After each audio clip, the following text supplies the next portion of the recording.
عن عبادتی، صرف میری پکار سے، سیدخلون جہنم داخرین، سیدخلون ان قریب داخل ہوں گے جہنم میں ذلیل ہونے والے۔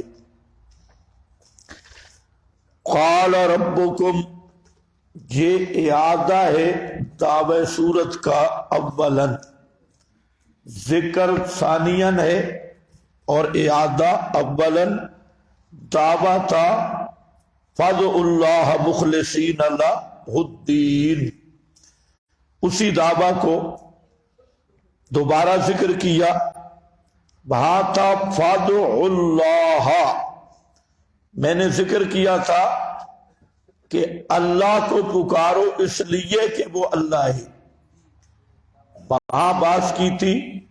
اب یہاں پر قال ربکم، اور ربکم کے لفظ میں اشارہ ہے فطرت کی طرف کہ اللہ ہی کی پکار، یہی اصل فطرت کا مسئلہ ہے، تو اپنی فطرت پہ قائم رہو اور اللہ ہی کو پکارو۔ کیونکہ یہ اشارہ کیسے ہے؟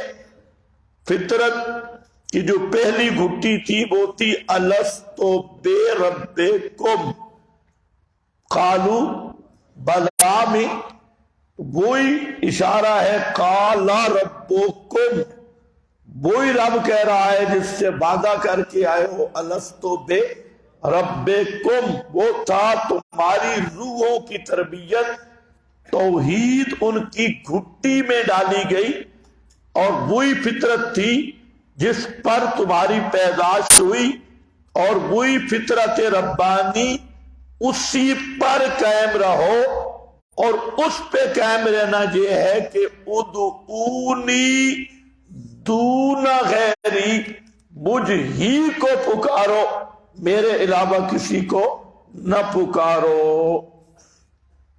تو فرق کیا؟ وہاں فادعوا اللہ، پکارو صرف اللہ کو اس لیے کہ وہ اللہ ہے، اور اللہ کا معنی ہی ہے پکارے سننے والا۔ اور جہاں قال ربکم، وہ کہا تمہارے رب نے ادعونی، مجھ کو پکارو، تو مطلب کیا ہے؟ پکارو صرف اللہ کو اس لیے کہ اللہ ہی کی پکار یہ اصل فطرت کا مسئلہ ہے، اور اپنی فطرت ہی پر تو قائم رہو۔ تو ادلہ فطریہ کی طرف اشارہ بھی ہے، اور فطرت کو دلیل بنایا گیا کہ یہ تو تمہارے فطرت کا مسئلہ ہے، اپنی فطرت پہ تو قائم رہو، صرف اللہ کو پکارو اور کسی کو نہ پکارو۔ آیت کو ذرا اچھی طرح سمجھو۔ وقال ربکم، اور کہا تمہارے رب نے، ربکم، اور دوسرا اشارہ ہے کہ پکار کے لائق رب ہی ہوتا ہے، کیونکہ رب کا معنی ضرورتیں پوری کرنے والا، تو جب ضرورتیں پوری کرنے والا اللہ، تو پکار کے لائق بھی اللہ۔ وقال ربکم ادعونی وحدونی، یعنی لا تدعو من دونی، میرے سوا کسی کو مت پکارو، استجب لکم۔ آپ کے پاس ایک معنی لکھے، اس پہ غور کر لو، کہ پہنچوں تمہاری پکار کو، کہ پہنچوں تمہاری پکار کو۔ اب اس کا کیا معنی؟ استجب لکم، پہنچوں تمہاری پکار کو، یعنی میں ہی تمہاری مشکل حل کر سکتا ہوں، میں ہی تمہاری حاجت پوری کر سکتا ہوں، کرتا ہوں نہیں ہے، ایک کرتا ہوں ایک کر سکتا ہوں، فرق ہے۔ تو یہ شاہ عبد القادر کا معنی ہے، اور شیخ الہند نے بھی اسی کو لیا، اور بہترین ترجمہ ہے کہ میں ہی پہنچوں تمہاری پکار کو. کیا مطلب؟ اس کا معنی یہ ہے کہ میں ہی استجابت کر سکتا ہوں، کرتا ہوں نہیں، کر سکتا ہوں. استجابت میں دونوں چیزیں، مشکل کا حل کرنا، حاجت کا پورا کرنا. تو میں ہی استجابت کر سکتا ہوں، میرے سوا کوئی استجابت نہیں کر سکتا. من لا یستجیب لہ الی یوم القیامہ والذین یدعون من دونہ لا یستجیبون لہم بشیء. وہ استجابت کر نہیں سکتے، میں استجابت کر سکتا ہوں. سمجھ گیا کہ نہیں؟ اچھی طرح بزرگوں غور فرمائیں. میں استجابت کر سکتا ہوں، وہ استجابت کر نہیں سکتے. اب اس معنی پہ کوئی اشکال نہیں. اور معنی یہ ہے کہ دعوے کا دوسری دفعہ ذکر ہے، بتانا یہ ہے کہ پکار کے لائق میں ہوں، میرے سوا کوئی نہیں، اس لیے کہ میں ہی استجابت کر سکتا ہوں، میرے سوا کوئی استجابت کر نہیں سکتا. اس لیے پکارو مجھے، کسی اور کو مت پکارو. یہی معنی ہے ان الذین یستکبرون، بے شک وہ لوگ جو تکبر کرتے ہیں. تکبر کا کیا مطلب ہے؟ تکبر کرتے ہیں یعنی غیروں کو پکارتے ہیں.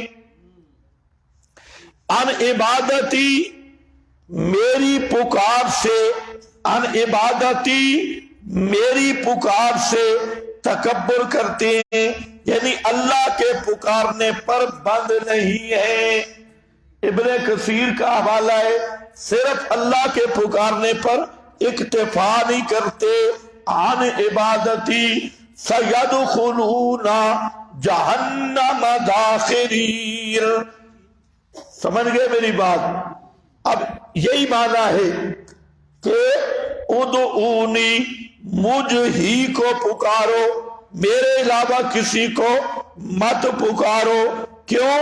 استجب لکم، کہ پہنچوں تمہاری پکار کو. میں ہی استجابت کر سکتا ہوں، اور کوئی استجابت نہیں کر سکتا. اب ایک معنی کیا مرجو اور پھر تعویلات شروع کر دی. وہ مرجو معنی کیا کرتے ہیں؟ ادعونی، مجھ سے دعا کرو، میں قبول کرتا ہوں. پھر سوال کیا کہ قبول کیسے کرتا ہے؟ اگر قبول کرتا تو سارے شادی شدہ بیٹھے ہوتے. دعائیں کر کر تھک گئے، کئی دعائیں مانگی ہیں، قبول ہوئی ہیں.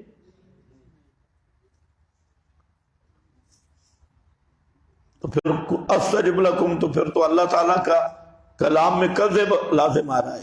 اللہ فرماتے ہیں میں قبول کرتا ہوں، اور بہت ساری دعائیں قبول نہیں ہوئی.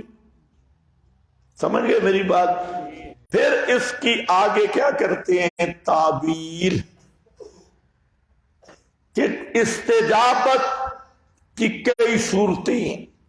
کبھی وہی چیز مل جاتی ہے، کبھی مصیبت ٹل جاتی ہے، کبھی اس کو ذخیرہ بنا دیا جاتا ہے. تو یہ 3 صورتیں ہیں. اب یہ جو تقریر کی، یہ تقریر اپنے مقام پہ ٹھیک ہے، لیکن آیت کا یہ معنی نہیں ہے. وہ ایک اور آیت کے ضمن میں بے شک بیان کرو، اس آیت کا یہ معنی نہیں ہے. آیت کا مفاد کیا ہے؟ ادعونی، مجھ ہی کو پکارو، میرے سوا کسی کو مت پکارو. کیوں؟ میں ہی قبول کر سکتا ہوں. یہ نہیں ہے کہ کرتا ہوں. جہاں فرمایا نا کرتا ہوں، وہاں شرائط بھی ذکر کی ہے. کرنا، کرتا ہوں کے لیے شرائط ہے. کر سکتا ہوں، یہ اللہ کی توحید والی شان ہے، اس کے لیے کوئی شرائط نہیں.